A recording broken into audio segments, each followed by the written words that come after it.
Assalamualaikum warahmatullahi wabarakatuh. Alhamdulillahi rabbil alamin. Salatu wassalamu ala asyrafil mursalin Sayyidina wa maulana Muhammadin wa ala alihi wa ashabihi ajma'in. Amma ba'du. Pada seluruh jamaah salat subuh rahimakumullah, seperti biasa mari kita awali pengajian ini dengan membaca basmalah. Bismillahirrahmanirrahim. Qala al-muallif rahimahullah ta'ala wa nafa'ana bihi bi ulumihi fid dharain amin ya rabbal alamin. Wa mashul udunaini, dan termasuk kesunahan wudu lagi adalah mengusap dua telinga. Yustahabbu mashul udunaini zahiriha wa batiniha bima'in jadid. Adalah disunahkan mengusap dua telinga itu, bagian luarnya dan bagian dalamnya, bima'in jadidin, dengan menggunakan air yang baru. Wa kadza yustahabbu mashus samakhaini bima'in jadidin. Begitu juga disunahkan mengusap lubang telinga bima'in jadidin, dengan air yang baru. Qala Abdullah ibnu Zaid, sahabat Abdullah bin Zaid radhiyallahu anhu mengatakan, ra'aitu Rasulullah, aku pernah melihat Rasul yatawaddau, berwudu, fa akhadha li udunaihi ma'an, kemudian beliau ngambil air untuk mengusap dua telinganya, khilafal ma'il ladzi akhadhahu li rasihi, berbeda dengan air yang beliau ambil untuk mengusap kepalanya. Rawahul Hakimu wal Baihaqi. Jadi berikutnya kesunahan wudu. Kalau kemarin rukun wudu atau fardu wudu, sekarang kesunahan wudu berikutnya yaitu ngusap dua telinga. Ini hukumnya sunnah. Jadi ngusap telinga, jadi ngusap bukan basuh. Jadi wudu itu yang ngusap ada dua, berarti ngusap kepala dengan ngusap telinga. Ya, kalau yang lain basuh muka, basuh tangan, basuh kaki. Kalau yang ngusap kepala, ngusap telinga. Jadi ngusap bukan basuh. Ya, kalau basuh kan airnya ngalir, kalau ngusap airnya nggak mengalir. Ya. Ya nanti dirinci di sini nih, caranya gimana, teknisnya ya. Ya, yang jelas wudu itu ada yang basuh, ada yang ngusap. Yang basuh muka, tangan, kaki, airnya harus mengalir. Airnya kalau yang ngusap kepala dengan telinga. Ngusap kepala wajib, ngusap telinga sunnah. Gitu. Jadi kalau wudu nggak ngusap telinga ya sah, karena dia bukan wajib, sunnah. Cuman sebagian orang masih awam, kadang-kadang ditanya, ya malahan nyebutnya basuh telinga, bukan basuh telinga, ngusap telinga. Ya, itu ada yang mengatakan wajib saking tidak tahunya, ya karena mungkin kurang belajar. Ngusap telinga bukan basuh telinga. Jadi kalau basuh kan airnya ngalir, kalau ngusap cuman basah aja gitu kan ya. Yang penting air udah. Jadi itu hukumnya sunnah. Ya. Nah ini lihat caranya gimana lah ini. Contohnya nyontoh Rasul dulu. Ya, ngusap telinga itu referensi dalilnya mana? Ini dalil dari sahabat Abdullah bin Zaid. Ya, kita tahu Zaid itu sekretaris Nabi. Lah Abdullah ini anaknya sekretaris Nabi. Ra'aitu Rasulullah, kata Abdullah bin Zaid, aku melihat Rasul wudu ngambil air untuk mengusap telinga. Ya, tapi berbeda dengan air yang beliau usapkan ke kepalanya. Artinya apa? Basuh ngusap kepala wajib ya, kemudian ngusap telinga sunnah. Di sini kemudian dijelaskan kaifiatul mashi, cara ngusapnya gimana? Cara ngusapnya ayyudkhila masihataihi fi somakhaihi wa yudiruhuma fil ma'atifi wa yamurru ibhamaihi ala dhahiri udunaihi. Memasukkan jari telunjuk, jari telunjukan ya, dua jari telunjuk kanan kiri dimasukkan fi somakhaihi, ke dalam lubang telinganya. Wa yudiruhuma, kemudian diputarlah dua jari telunjuk dan apa tadi itu dua apa ini apa namanya ini nih ya, tapi jempolnya ya fil ma'atifi wa yamurru ibhamaihi ala dhahiri udunaihi, sementara jari ibu jarinya ya, diputar lewat luar telinganya ya. Ini jadi ini masuk ke dalam, yang ini di luar gitu masuknya, diputar ke atas ya. Ini yang ke dalam, ini yang di luar gini. Iya, jempolnya di luar, ini di dalam ke lubang. Ini di luar, diputar ke atas yudiru itu set. Gitu ya. Ya diputar gini. Ini juga sama, masuk sini, ini di luar, putar. Ya. Itu yang disebut yudiruhuma. Jadi diputar ke atas, bukan dari atas ke bawah begini, bukan. Dari sini ke atas, ya. Jadi bukan ke bawah. Cuman sebagian ahli fikih ada yang menyuruh habis di atas putar ke bawah lagi. Bagi orang yang di atas telinga ada rambutnya. Kalau nggak ada sekali aja. Jadi jangan ada ini seret gitu kan, tapi kalau ada rambutnya di sini tebal misalnya, dibalik lagi ke bawah, kata sebagian yang lain. Tapi yang jelas sekali yang disunahkan. Ya, soal teknisnya ke atas tarik lagi ke bawah, yang ditarik ke bawah lagi karena rambutnya nutupi telinga gitu kan. Tapi bagi yang di atas telinga tidak ada rambutnya ya sekali aja gitu. Itu perbedaan di sini. Wa hadhil kafiyah dzakarahu Rafi'i wa asqatahu An-Nawawi min ar-Radah. Wa asqataha An-Nawawi min ar-Radah. Yaitu kesunahan. Ya cuman kadang-kadang ada doanya ya kan. Jadi ada yang baca doa, ada yang enggak. Karena kalau wudu pakai doa tiap basuhan dan usapan kayaknya lama ya. Wa takhlilul lihyati, berikutnya kesunahan wudu yaitu tahlilul lihyah al-qassah, mencelah-celahi jenggot yang tebal. Itu juga sunnah bagi orang yang wudu jenggotnya tebal, disunahkan tahlilul lihyah. Ya, caranya gimana? Lain di sini disebutkan di hadis Nabi kan, ada hadisnya ini.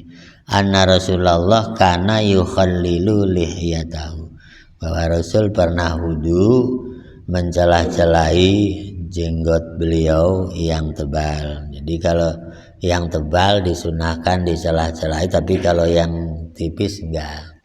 Ini dari bawah gitu. Ya, bukan dari atas begini, bukan. Jadi wudu itu nanti habis wudu, habis muka nanti ada yang disebut tahlilul lihyah begitu.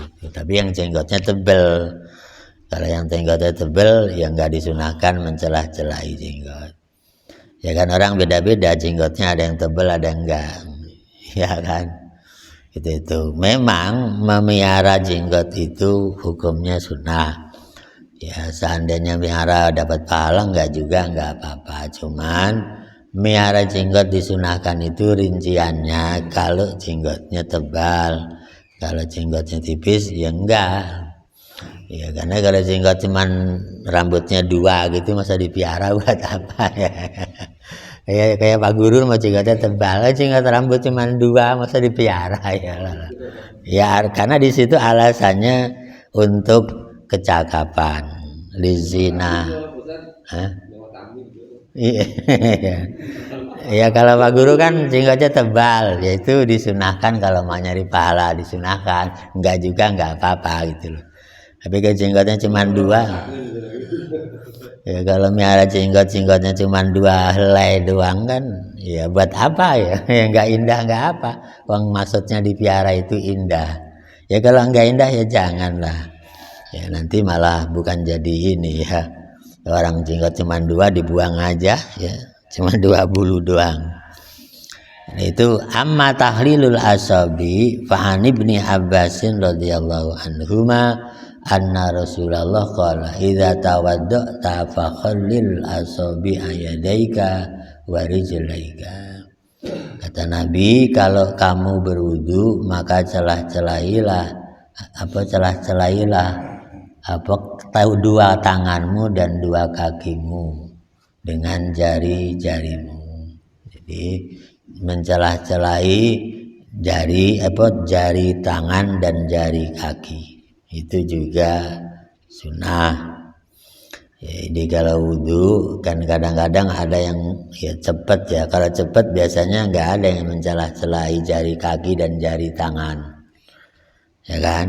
Tapi itu nggak apa-apa karena sunnah. Tapi seandainya waktunya longgar, ya kita celah-celahilah nyari pahala ya.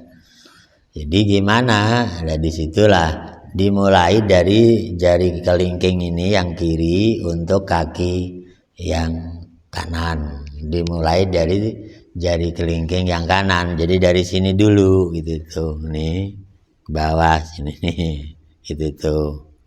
Guru ya dari kanan ke sini, terus diakhiri ke sini, yang terakhir sini gitu, pakai jari ini. Tapi dimulai dari yang kanan. Ya kenapa? Karena kata Nabi itu yujibuhut tayamun.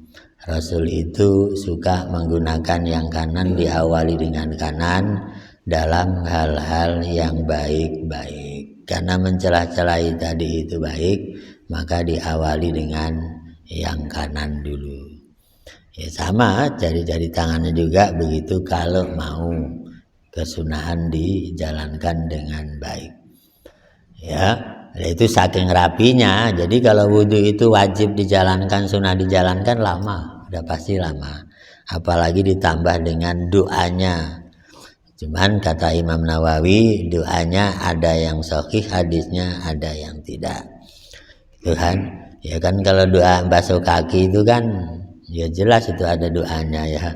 Allahumma tsabbit qadami 'ala sirat yauma tazillul aqdam. Ya Allah, tetapkan kakiku ketika melewati Shiratal Mustaqim tidak tergelincir pada saat orang-orang tergelincir kakinya di atas Shiratal Mustaqim. Itu kalau mau doa membasuh kaki dan mencelah-celahi kaki. Ya kenapa begitu? Ya karena begini, semua anggota wudhu adalah hal yang penting karena nanti di akhirat semuanya akan menjadi amal soleh kita. Ya, orang masuk neraka aja anggota wudhunya enggak apa-apa.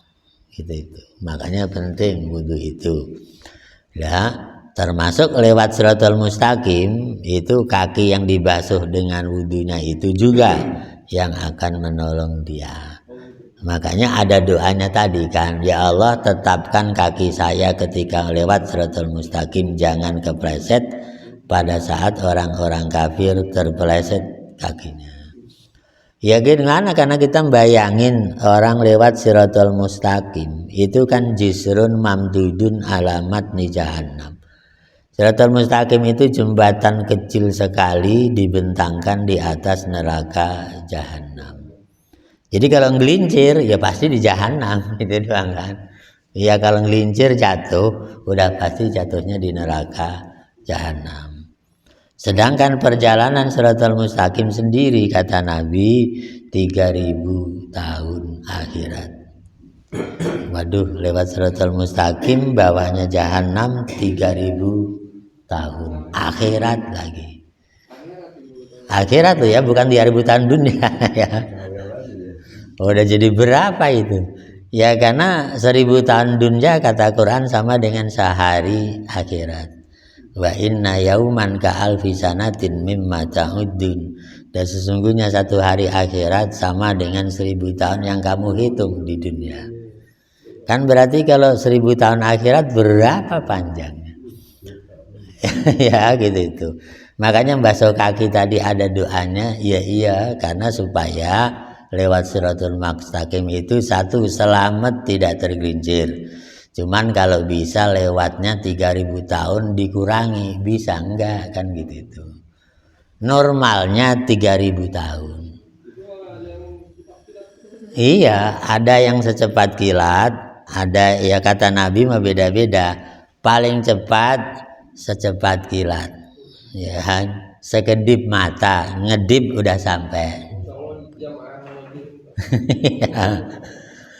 Iya ya, orang yang lewat Shiratul Mustaqim kayak kilat itu ya bahasa Imam Ghazali orang yang ibadahnya serba paling awal. Bisa nggak serba paling awal? Sebelum azan udah ada. Paling awal. Kepagian kata bagus. Ya artinya serba paling awal kan. Belum azan udah datang duluan. Namanya paling awal bukan ya? Begitu sedekah orang baru ngumumin, udah langsung nyumbang. Gitu kan Pak Guru ya. Serba paling awal bukan namanya. Ya makanya kenapa Rasul itu pernah pidato. Ya begitu Isra Mi'raj diperlihatkan bahwa ternyata ada tamsil gambaran orang kaya yang paling awal masuk surga adalah Abdurrahman bin Auf, sahabat Nabi yang paling kaya raya itu.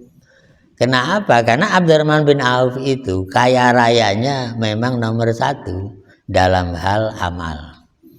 Jadi kalau Nabi khutbah Jum'ah gitu itu cerita sedekah, merangsang sedekah, itu Nabi nanti selesai khutbah langsung. Jadi nggak nunggu besok Rasul enggak. Mana paling awal gitu itu. Apalagi Abdurrahman bin Auf seminggu sekali tiap Jumat hasil untung dagang seminggu dibawa ke masjid. Selain untuk istrinya dulu, keluarga dulu, lebihnya dibawa ke masjid. Itu Abdurrahman bin Auf. Habis itu bilang ke Rasul, ya Rasul, mohon waktu Rasul untuk mengumumkan kepada jamaah. Rasul paham kalau mau mengumumin pasti ada tujuan kan. Silahkan. Jamaah jangan bubar dulu, ada pengumuman sedikit dari Abdurrahman bin Auf. Ya, kata bin Auf, pertama bagi jamaah yang punya utang belum kebayar, hubungi saya. Itu. Nanti saya bayar sekarang juga. Jadi untung ya dibawa ke masjid ya. Ya. Yang kedua kata beliau, bagi yang dari pagi belum makan, tuh makan disiapin di pojok masjid sama saya. Yang sekarang ada Jum'ah berkah itu Pak Guru ya. Itu niru Abdurrahman bin Auf. Ya tapi kan bukan cuman itu, semua jamaah disuruh makan, cuman diumumkan bagi yang belum duluan gitu. Nah itu kan bahasanya kayak begitu gitu. Ya bagi yang besok belum punya bahan makanan, beras segala tuh ambil di sebelah sana. Jadi dia tiap minggu, tiap Jumat itu untung seminggu dibawa ke masjid. Makanya wajar kalau Nabi bilang, kok ini cerita Isra Mi'raj ke orang kaya yang surganya paling awal Abdurrahman bin Auf. Ternyata itu tadi serba paling awal dalam hal kedermawanan Abdurrahman bin Auf. Ya, yang kedua Utsman bin Affan, mantunya Nabi sendiri. Ya kan? Kan orang kaya zaman Nabi itu kan itu orangnya. Ya, ya. Kemudian Utsman, saya Rasul mohon pengen ngumumin apa yang belum diambil posisinya oleh Abdurrahman bin Auf adalah porsi saya. Bagi yang ambil beras kurang, tuh beras saya di sana. Jadi yang kurang ke Utsman bin Affan. Kan mungkin namanya orang semajid kan bagus ya. Mungkin kan saking banyaknya. Dari Abdurrahman bin Auf habis, tidak ada lagi yang dari Utsman sebelah sana. Abdurrahman itu termasuk sahabat Nabi juga? Sahabat Nabi, masih muda udah kaya raya. Jadi kalau Abdurrahman bin Auf itu disebutnya orang sekarang apa eksekutif muda, sekarang nyebutnya bagus ya, bos muda. Jadi Abdurrahman itu orang muda, belum nikah udah kaya gitu. Sultan kita bagus. Ya, jadi masih muda ada sukses Abdurrahman bin Auf itu. Dan memang dikasih bakat kaya. Karena Abdurrahman bin Auf itu hijrah ke Madinah juga ikut Nabi, nggak bawa modal bagus. Yang tadi kaya di Mekah itu ya dia kan. Begitu hijrah sama Nabi nggak bawa modal, tapi di Madinah dagang lagi, ya paling kaya lagi gitu. Memang ditakdirkan jadi orang ya, orang kaya terus kali ya. Ya iya kan sama yang lain ke Madinah juga nggak bawa modal semua, termasuk Abdurrahman bin Auf. Tapi Abdurrahman bin Auf di Madinah juga begitu bikin pasar Rasulullah dia dagang paling pertama kaya juga gitu itu. Itu Abdurrahman bin Auf. Makanya kalau cerita pesta nikah, ya hadisnya Abdurrahman bin Auf itu. Abdurrahman sudah kan muda udah kaya, dia datang ke Rasul, ya Rasul, saya mau menikah. Kan posisi saya beda dengan yang lain Rasul. Gimana menurut Rasul? Nabi bilang, aulim walau bisatin. Kamu harus pesta Abdurrahman bin Auf, pesta nikah, walaupun paling kecil motong kambing 1. Nabi bahasanya gitu. Kamu pesta nikah karena kamu kaya, minimal kambing 1 karena kamu kaya. Itu. Ya, itu Rasul kepada Abdurrahman bin Auf. Jadi pesta pernikahan itu hadisnya ya Abdurrahman bin Auf itu gitu loh. Artinya kalau kaya disuruh pesta, punya harta disuruh pesta. Tapi kalau orang yang miskin, Nabi gak nyuruh pesta. Contohnya ada sahabat Nabi lagi pidato begini tentang masalah segala macam lah. Kemudian ada perempuan di ceramah itu, perempuan ngacung. Ya ngacung, Rasul boleh nggak saya ketemu dengan Anda? Boleh, sini maju. Begitu maju ke depan, di depan Rasul, orang perempuan itu bilang begini, ya Rasul, saya cinta Anda. Coba bayangkan bagus ya. Di depan orang banyak, perempuan itu maju. Rasul, saya cinta Anda. Saya mohon Anda menikah dengan saya. Itu di depan pidato loh ya. Lah sekarang kalau ada orang gitu rame kali bagus. Jadi Rasul juga gempar juga.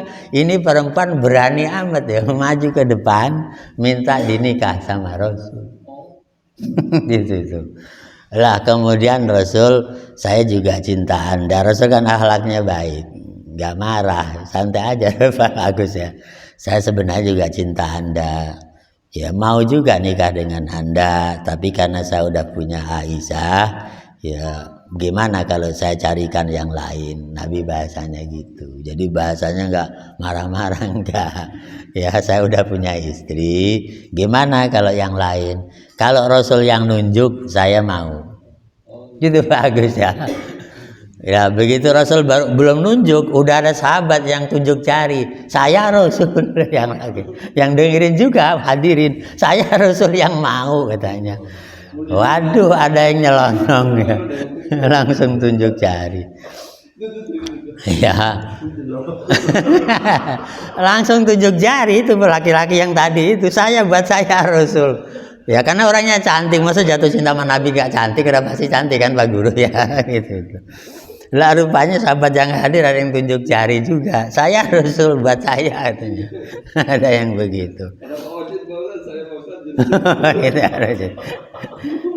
Akhirnya Rasul panggil juga yang laki itu di depan banyak orang itu. Iya coba kamu sini cerita dulu, jangan mau aja tapi cerita dulu kata Nabi. Dan maju dia kan di dekat Rasul. Kamu benar mau Rasul. Tapi kamu punya apa? Enggak punya apa-apa Rasul. Lah kamu enggak punya apa-apa gimana nikah kata Nabi. Ya itu. Ya gimana? Ya pengen nikah Rasul, tapi kan nggak punya apa-apa. Emang nikah kan harus ada mas kawin. Lah kamu nggak punya apa-apa. Gitu tuh. Ya sudah kalau begitu, kalau memang kamu mau nggak? Tanya dulu perempuannya, kamu mau nggak sama dia? Mau Rasul. Kamu mau Rasul? Itu di depan umum loh. Coba bayangkan Pak Guru ya. Wah kalau sekarang mau dipotret sana sini kali bagus jadi viral ya. Itu. Ya udah kalau begitu memang sepakat kondisinya gitu, itu calon suamimu nggak punya apa-apa, ngaku kan? Ya itu orang dulu kan jujur bagus mah, bilang nggak kerja ya nggak kerja, nggak punya apa-apa bilang nggak punya apa-apa. Kalau anak sekarang kan kebalik bagus. Itu ada tetangga bingung ceritanya orang Puntang. Dia itu ngelamar orang Pandeglang. Kalau ngapel minjem mobil kakaknya yang mewah itu bagus. Padahal dia gak kerja. Iya kan apelnya pakai mobil kakaknya aja yang mewah itu. Begitu nikah mau nikah jadi di sana minta pesta yang mahal. Lah puyeng dia, uang mobilnya minjem bukan mobil dia. Dikira mobil dia kan? Ya kata calon mertuanya dikira dia orang sukses kan? Karena bawa mobil mewah terus ternyata minjem kakaknya gitu. Begitu ditekan pestanya harus 400 juta, puyeng dia. Iya kan ya. Itu namanya tampilan palsu. Kalau tadi kan tampilan jujur Pak Guru ya. Enggak punya apa-apa Rasul. Ya sudah kalau begitu. Lalu di hadis itu disebutkan iltamis walau khotaman min hadidin. Udah kamu pulang dulu, cari mas kawin untuk calon istrimu ini.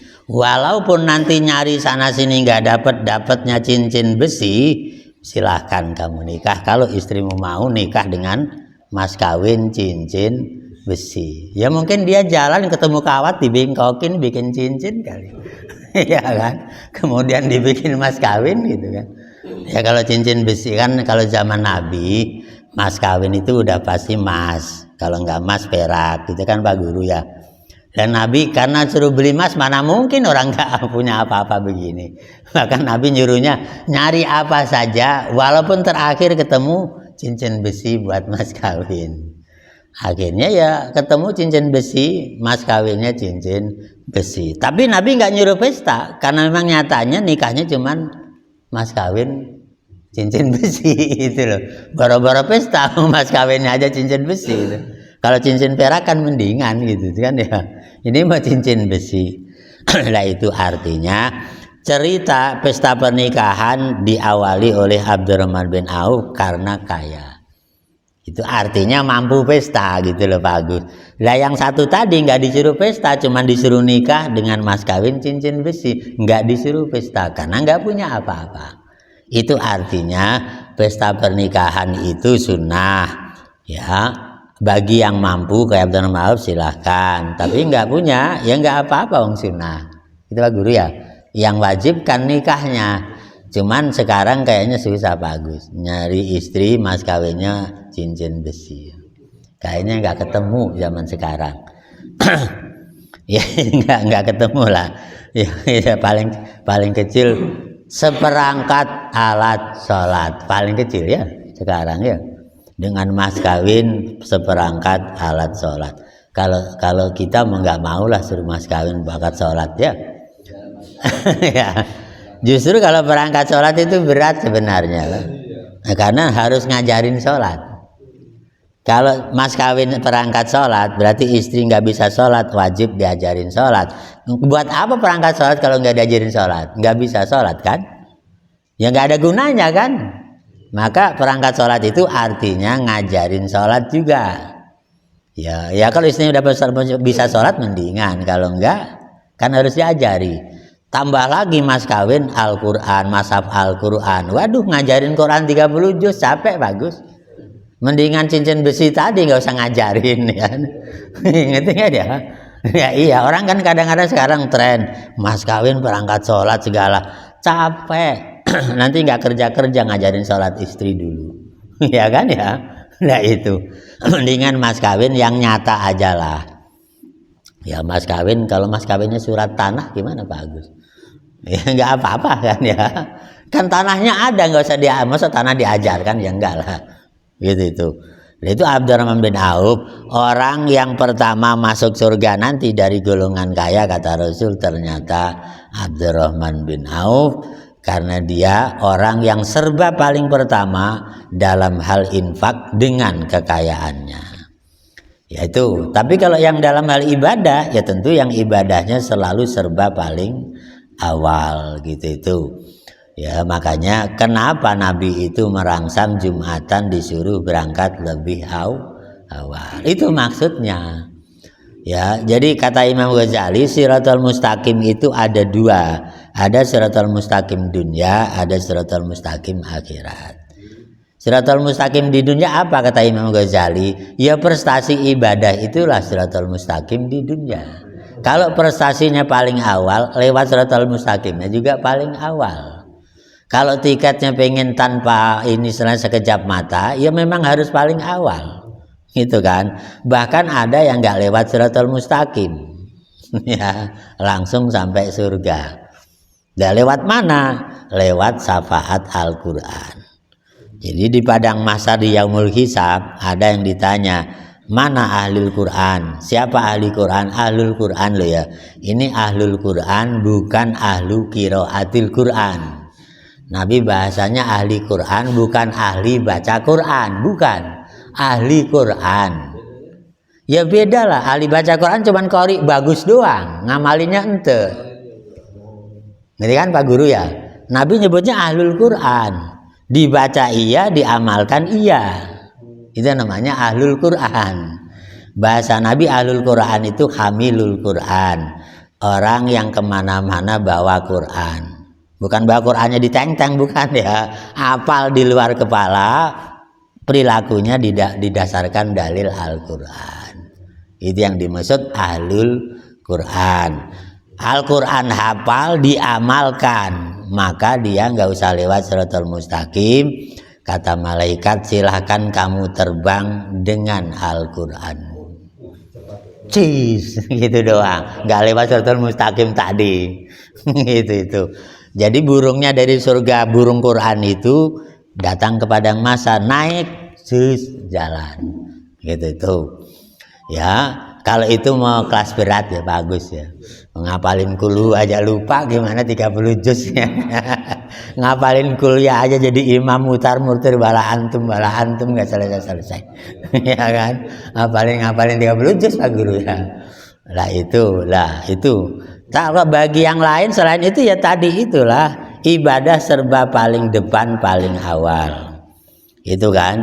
Nah itulah masalahnya. Kalau kita selalu paling awal, maka masuk surganya paling awal, lewat Shiratal Mustaqim juga paling awal. Cuman normalnya 3000 tahun. Ada yang 3000 tahun, persis 3000 tahun. Itu juga jalannya ngesot kata Nabi.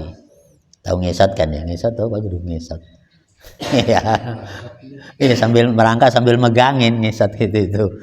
Ada jalannya ngesot selama 3000 tahun.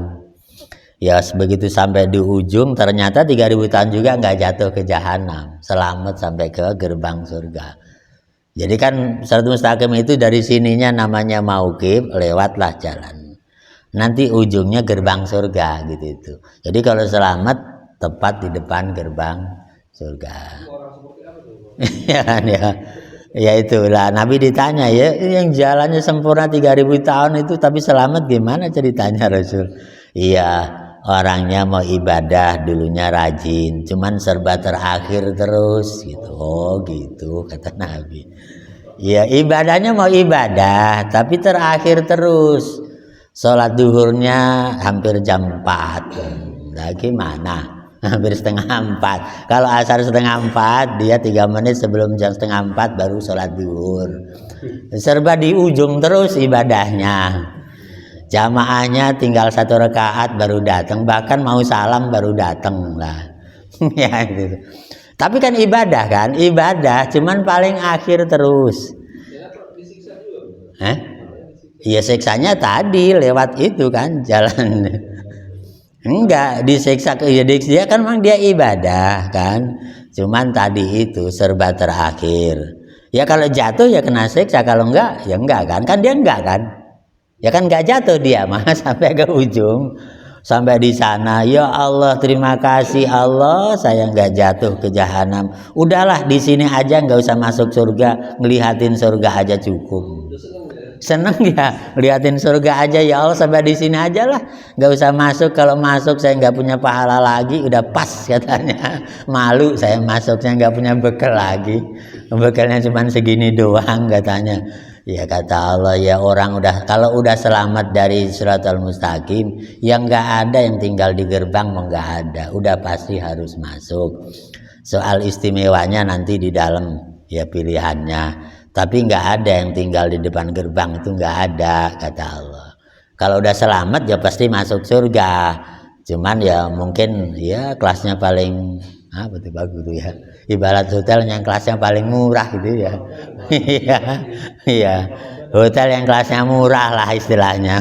Gitu itu. Dan itulah kan di kehidupan kayak begitu itu. Makanya benar kata Imam Ghazali, kalau pengen cepat ya di dunia ini ibadahnya serba cepat paling awal, gitu kan. Ya makanya kita ini kadang-kadang disiplin itu yang berat. Ya disiplin itu berat. Makanya bahasa anak santri, disiplin itu penderitaan. Iya kan ya? Ya bahasa anak santri kan gitu. Disiplin adalah penderitaan yang menghantarkan kebahagiaan. Itu bahasa anak santri. Ya sama, ibadah itu kalau pengen disiplin memang menderita loh bagus. Lah iyalah, belum azan kita datang, otomatis paling awal kan bangunnya. Lah bangun paling awal itu kan berat. Ya kan ya. Itu ya memang begitu masalahnya ya. Makanya kita ini kadang-kadang kalah sama orang di luar Islam disiplin itu ya. Ya contoh lah Singapura itu yang namanya kerja bilang jam 7 itu udah di kantor Pak Agus. Tapi kalau orang di Indonesia bilang jam 7 kayaknya datangnya jam setengah 8. Ya kan gitu ya Pak Guru ya. Itu cerita disiplin loh ya. Ya kita ngomong diumumkan di televisi nggak boleh nyebrang kecuali zebra, nyatanya nggak zebra juga nyebrang, bahkan kereta juga diseberangi kan ya. Itu orang kita disiplinnya itu paling rendah ya. Makanya kadang-kadang kalau kita misalnya jalan-jalan Malaysia Singapura aja udah malu. Iya ya, orang Indonesia mah susah disiplin. Iya. Ya kan kalau di Singapura itu kalau orang nyetop kendaraan umum nggak di halte nggak bakalan berhenti. Di Malaysia juga sama, kita nyegat kendaraan umum kalau nggak di haltenya nggak bakalan berhenti. Ya kalau kita di stop di mana aja juga berhenti, kan gitu ya. Bila perlu kereta juga di stop di pinggir sawah gitu kan ya. Itu kan Pak Guru ya. Kita ini apa disiplinnya ketinggalan aja.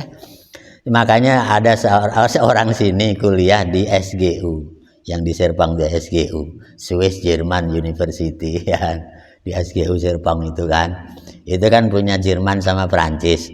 Ya, jadi kalau memang kuliah masuk jam 7, ya jam 7 itu harus sudah ada di dalam. Dosen datang jam 7 nggak bisa masuk. Mahasiswa datang jam 7 nggak bisa masuk, dan itu nggak boleh masuk. Nah sekarang kalau kita sekolah terlambat boleh masuk ya bagus.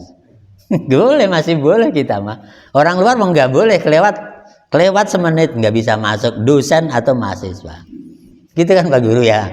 Itu di SGU. Ya itu yang bukan Muslim ya. Padahal harusnya yang begitu yang Muslim gitu loh ya. Kebalik-balik. Kalau kita, ya contoh lah di Banten katanya Serang kota bertakwa. Bertakwa ya bagus. Oh, kota Madani. Yang bertakwa kabupaten ya? Oh iya, Kabupaten Serang kota bertakwa. Bertakwa, bersih, indah dan apa itu? Bersih, indah apa itu bagus disingkat dengan bertakwa, sekaligus bertakwa. Ya artinya kalau bertakwa itu artinya yang perintah dijalankan, yang larangan dijauhi kan gitu bagus ya. Lah kalau kira-kira kita ini naik mobil, naik bis lah gitu atau Kopas, kemudian HP kita ketinggalan di Kopas, kira-kira hilang nggak? Hilang nggak kira-kira? HP ketinggalan di Kopas, kira-kira kita pulang sampai ke rumah, hilang nggak ini HP-nya? Kira-kira? Boro-boro sampai ke rumah, belum sampai rumah juga udah hilang kali ya. Tapi kalau kita jalan-jalan di negara komunis yang namanya Taiwan kan negara komunis ya. Taiwan negara komunis kan.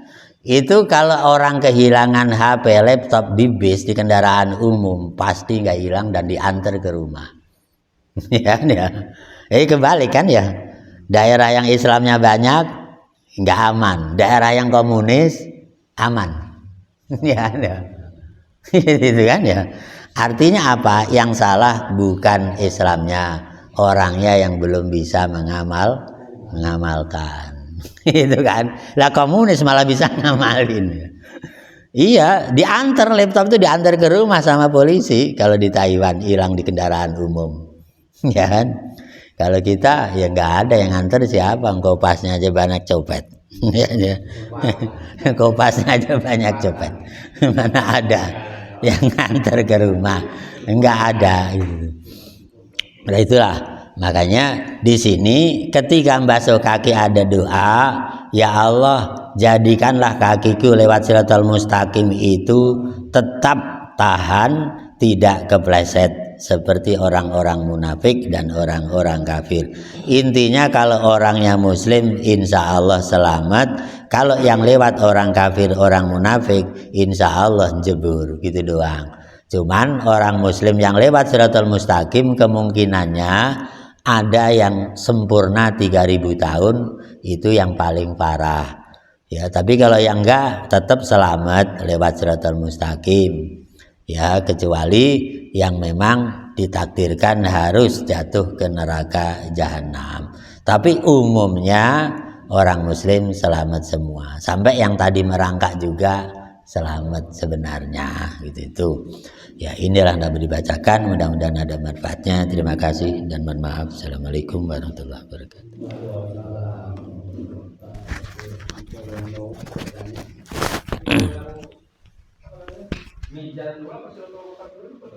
Sebenarnya mau terakhir. Mizan itu sebelum ditimbang amal. Jadi catatan amal istilahnya kan kumpul-kumpul dulu. Habis kumpul kemudian di sana disuruh baris dulu. Namanya surat sofat itu kan ya. Ada surat sofat kan. Sofat itu baris artinya surat as-sofat itu. Kumpul dulu, setelah kumpul disuruh baris. Barisnya kata surat Waqiah lengkap kan di surat Waqiah. Ada ashabul yamin, ashabikun, ada ashabis. Ashabikun ashabikun orang-orang golongan terbaik yang masuk surga duluan tadi bagus. Para nabi, para rasul, para wali, para syuhada masuk ashabikun ashabikun. Kelompok terbaik. Ngumpul di sana semua, para nabi, para rasul, para syuhada. Ya, tadi itu ada di sana. Kemudian ashabul yamin, sahabat apa golongan orang-orang kanan, orang-orang baik, tapi bukan yang terbaik tadi. Yang tadi mau terbaik, ini golongan baik. Kemudian golongan ashabus simal, golongan kiri. Lah golongan kiri juga dibagi dua, ada golongan kafir, golongan munafik. Jadi dibagi-bagi dulu kelompoknya. Itu barisnya. Baris para nabi, para wali di sana. Baris orang-orang muslim sini. Orang-orang kafir sana, munafik sana gitu. Iya, diatur oleh malaikat kan. Iya, diatur oleh malaikat.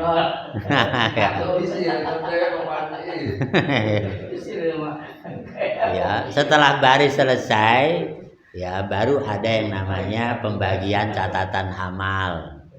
Ya, sukup nih, catatan amal. Sudah baris kan? Ya, baru di sana catatan amal ditabur dari atas. Ya, bukunya itu ditabur dari atas. Ada yang ditangkap pakai tangan kanan, ditangkap tangan kiri. Ada yang nggak bisa ngambil. Begitu nggak bisa ngambil, kasih malaikat ambil. Nggak bisa. Akhirnya tangannya dipalit dari belakang baru bisa ngambil. Jadi beda-beda. Iya, bahasa Qur'annya wa amman utiya kitabahu biyamini, ada yang ngambil pakai tangan kanan. Fasaufa yuhasabu hisaban yasira, nanti hisabnya sebentar karena manggil bukunya tangan kanan. Jadi begitu ngambil tangan kanan udah bahagia dewi, alhamdulillah. Iya. Ya, wa amman utiya kitabahu wara'a dzahri, lewat belakang punggung. Itu fasaufa yad'u subura, maka dia akan menderita. Wayasla sa'ira, dan akan menuju neraka sa'ir. Alias itu orang-orang kafir. Itu. Jadi di situ